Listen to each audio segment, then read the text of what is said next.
allowed to eat vanilla ice cream. That was illegal. What?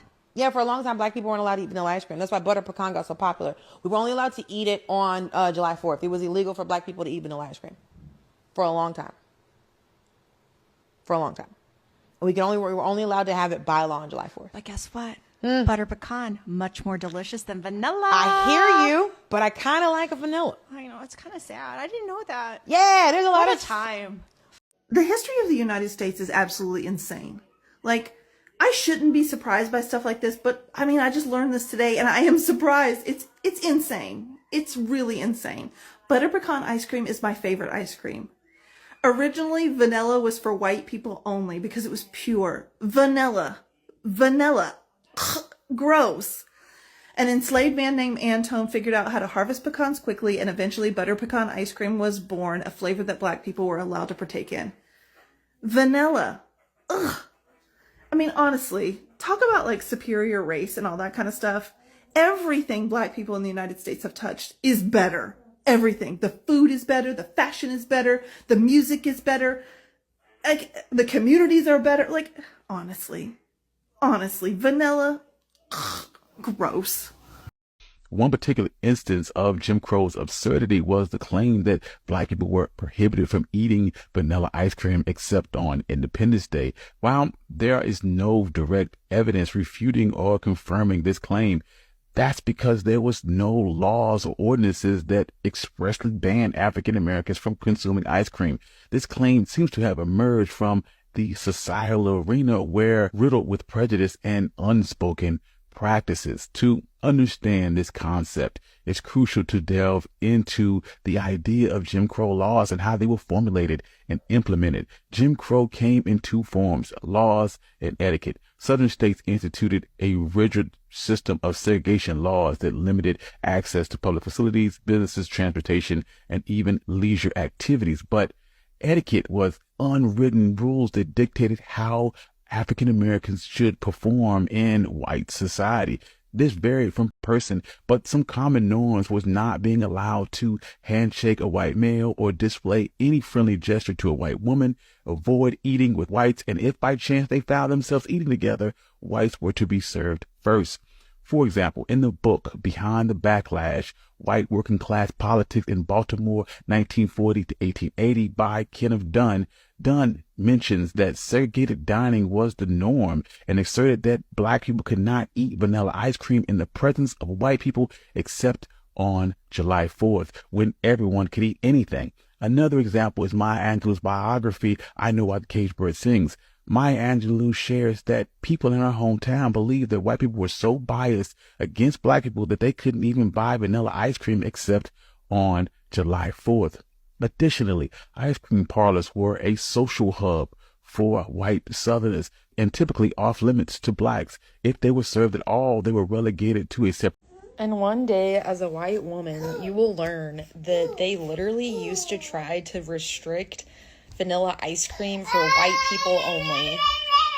And people of color could only have chocolate ice cream. And you will make this face and you will think, why?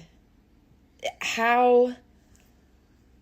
Are you all 5? I'm sorry, like, what the actual, like, is everyone in power actually 5 years old? Like, the logic of only allowing white people to eat vanilla ice cream because it's white and pure and for what? Oh my God. It's fucking ice cream. It's ice cream. And you're telling me that people 70 years ago thought we need to segregate only white. The chokehold that butter pecan ice cream has on black women over 30. And of course, it all links back to racism. So basically, after the Emancipation Proclamation and during the Jim Crow era, black people were not allowed to consume vanilla ice cream. It wasn't a thing that we could do. It was not a sweet that we could access. And so because the 1960s were only a generation ago, the ramifications of this switch of us being allowed to eat butter pecan, not just butter pecan ice cream, but any ice cream that we want, happened so recently that our parents, 30-year-olds and up, are still seeing the ramifications of being only allowed to eat butter pecan ice cream growing up. If I ask you what your favorite ice cream is and you tell me that it's butter pecan, I'm gonna assume that you know ball. Cause like, you're a rare breed. The heat index is ice cream melting faster than I can eat it. Heat index. I just want to point out, I have butter pecan on top. I don't normally get. Oh, I love butter pecan though. He reminds me of my dad. That was his favorite. Anyway, I want to tell you a story about butter pecan. It was invented by black people because they were not allowed to have vanilla. What the fuck? How stupid is that? The pecan trees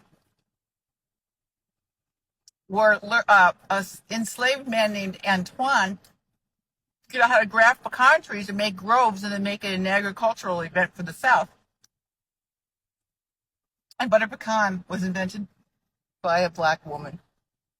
That's my ice cream history for today. Do you know butter pecan ice cream was invented because black people were denied vanilla ice cream, except on July 4th? It was seen as pure and for white people only during slavery and after through the Jim Crow segregation era. So, black people added pecans and butter to the vanilla ice cream so they would have variety and it was no longer pure white. Happy Black History Month.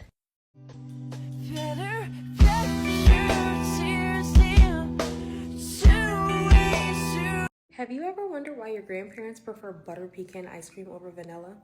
Well, it's not just a taste preference. It's actually deeply rooted in Black history.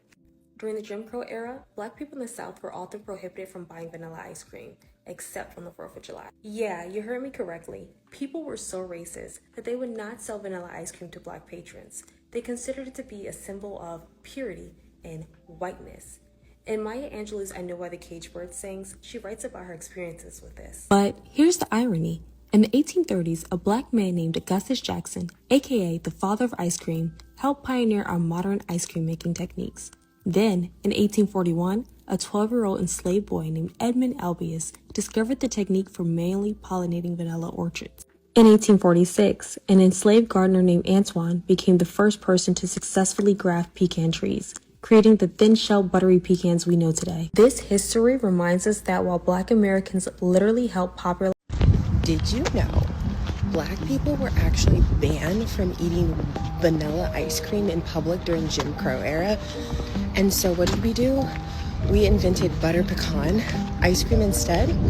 Because whenever they ban something, we just create something better, which is why so many things were invented by Black people in this country. Happy Black History Month. Butter pecan ice cream is a top 3 ice cream flavor. Okay, let me tell you, if your grandparents or your parents did not have a tub of Breyers or Dean's butter pecan ice cream somewhere in a freezer, are you really African American or Southern American? Come on, don't lie to me. So what I did was take 2 cups of heavy whipping cream and I beat that on medium heat for about 3 minutes while I worked on my chopped pecans. I melted some butter, about 4 tablespoons, and I added some pecans and 3/4 a cup of dark brown sugar. And I let that cook on medium heat until it became nice and sticky. You can also add in some cinnamon and vanilla extract for an extra pop. Then I folded in my pecans to 1 can of sweetened condensed milk, and I folded all of that together, add a little bit more vanilla extract or cake batter extract if you're feeling a little bit jazzy, and I folded all of that into my heavy whipping cream mixture down once it cooled down a little bit because it's coming hot from up the stove, and I poured everything into a loaf pan and froze it for 6 hours or up to overnight. And just like that, you have homemade butter pecan ice cream. So fire. Make this and thank me later. Of slavery and Jim Crow. Vanilla ice cream was not just a flavor. It was literally described as pure, and purity in that era was not neutral language. It was coded, it was tied to whiteness, sort of like this exclusivity. And in segregated public spaces, Black Americans were often not allowed to sit in ice cream parlors, like, at all, let alone enjoy whatever was considered the standard flavor at the time. Vanilla was not just vanilla, it carried symbolism, it was weighted. Who was allowed inside? Who was allowed comfort? Who was considered pure, you know? Now, was there some national law banning Black people from eating vanilla specifically? No, but it was about access, segregation, meant that we were shut out of the spaces where those indulgences were normalized. So the experience of ice cream, especially in public, it was layered with exclusion.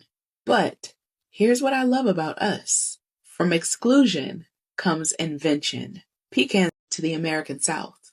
And don't tell me I'm pronouncing it wrong. I say it the way I say it. Leave me alone.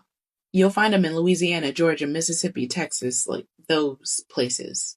And Black folks, enslaved first, then sharecroppers and agricultural workers, were deeply tied to Southern foodways. Pecans were already in our diet. Cakes, pies, all that stuff. Long before we turned it into ice cream.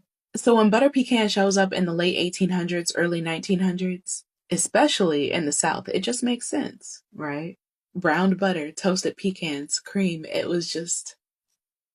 And somewhere along the way, butter pecan became ours, culturally. And not because somebody held a meeting, but because it stayed. By the mid-20th century, when grocery access widened and more families could buy commercial ice cream, butter pecan was considered a premium flavor. It was rich, subtle, refined. And in Black households, it stuck, especially with the